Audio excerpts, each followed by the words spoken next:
Bapak Ibu Saudara-saudari yang terkasih, ketika kita merenungkan Ekaristi, seringkali kita terbantu oleh bagaimana gereja tumbuh, berkembang dan berbuah memang karena Ekaristi. Kita ingat bagaimana ketika pandemi berlangsung, salah satu yang kita rindukan adalah Ekaristi. Maka kemudian kita semua oleh gereja dimungkinkan untuk tetap menyambut tubuh dan darahnya secara virtual, komuni batin. Karena memang dalam sejarah dimungkinkan itu terjadi dalam situasi-situasi khusus. Maka ketika pandemi yang lalu, betapa kita merindukan menerima komuni kudus, terutama pada masa awal-awal. Kita sedih karena tidak bisa ke gereja, tidak bisa menerima komuni kudus setiap minggu. Saudara-saudari yang terkasih, hari ini ketika kita merayakan hari raya tubuh dan darah Kristus, kita diajak untuk merenungkan minimal 3 hal. Kalau dalam internet, dalam buku-buku pengetahuan iman, kita menemukan bagaimana terjadi banyak mukjizat Ekaristi yang sungguh meneguhkan iman umat, sungguh membuat umat kemudian semakin yakin bahwa dalam perjalanan hidup ini manusia tidak berjalan sendiri, tetapi bersama dengan Tuhan yang telah disambutnya. Maka sungguh mukjizat-mukjizat yang terjadi itu diberikan oleh Tuhan untuk meneguhkan iman kita bahwa Tuhan menyertai kita melalui banyak cara. Tetapi saudara-saudari yang terkasih, tanpa mengabaikan mukjizat-mukjizat besar itu, kita tidak boleh lupa bahwa yang pertama, mukjizat yang terjadi adalah Ekaristi itu sendiri. Ketika kita merayakan Ekaristi, setelah roti yang pipih, bundar, dan tipis itu, dan anggur serta air dicampurkan oleh imam, didoakan dalam konsekrasi, terjadi mukjizat setiap perayaan Ekaristi. Roti yang sama, bundar, tipis, setelah dikonsekrasi tidak lagi sebagai roti, tapi hanya tampaknya itu seperti roti. Tampaknya roti, secara kasat mata itu roti, tetapi dari iman kita mengimani dan meyakini bahwa itu tubuh dan darah Kristus yang tidak berubah sampai akhir. Mau besar, mau remah-remahannya, itu tetap tubuh Kristus. Itulah mukjizat yang pertama.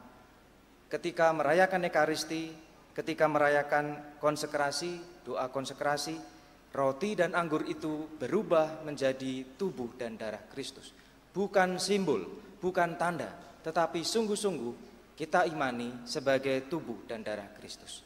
Itulah mukjizat yang kita alami, kita terima dan kita rayakan setiap kali kita merayakan Ekaristi.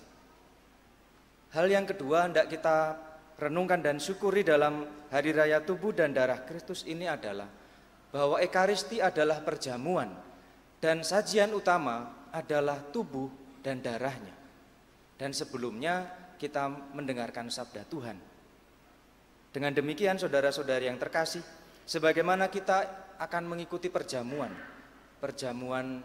pernikahan, perjamuan kelulusan, perjamuan syukuran, biasanya kita membuat persiapan-persiapan.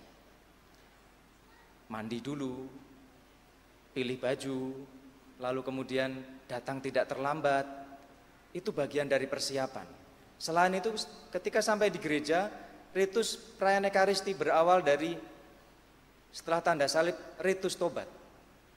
Kita diajak untuk memurnikan, membersihkan diri, mempersiapkan hati kita, agar kita yang akan menyambut sajian utama, tubuh dan darah Kristus, itu dipersiapkan dan dilayakkan. Maka kita pun secara pribadi juga diminta untuk setiap kali mau menerima tubuh Kristus, kita berdoa.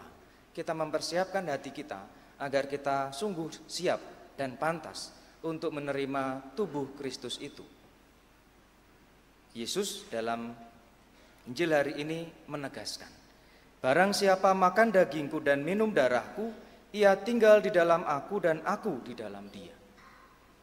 Tubuh Kristus yang kita sambut itu menjadi satu dengan diri kita, menguatkan kita untuk juga mengikuti teladannya dan melaksanakan ajarannya. Oleh karenanya, hal yang ketiga yang kita syukuri dan renungkan dalam hari raya ini adalah bahwa Ekaristi adalah kurban dan persembahan. Ekaristi mengingatkan kita akan Yesus yang mengorbankan diri, memberikan nyawanya untuk keselamatan kita. Maka kita pun ketika mau merayakan Ekaristi, diajak untuk tidak datang ke gereja dengan tangan kosong. Maksudnya apa?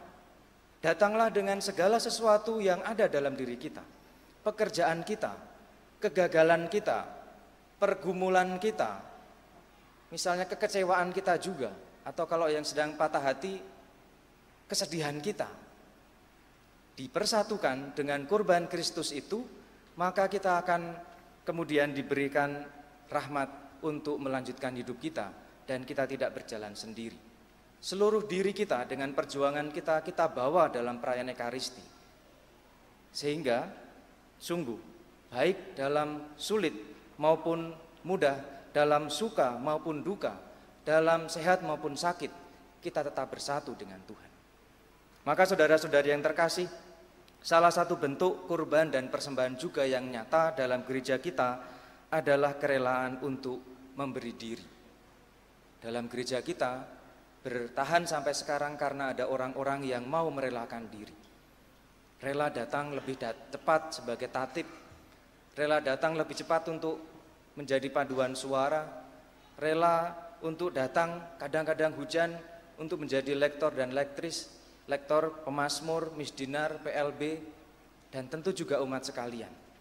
Banyak hal yang kita korbankan sebagai ungkapan kehadiran kita, mau menyambut tubuh Tuhan.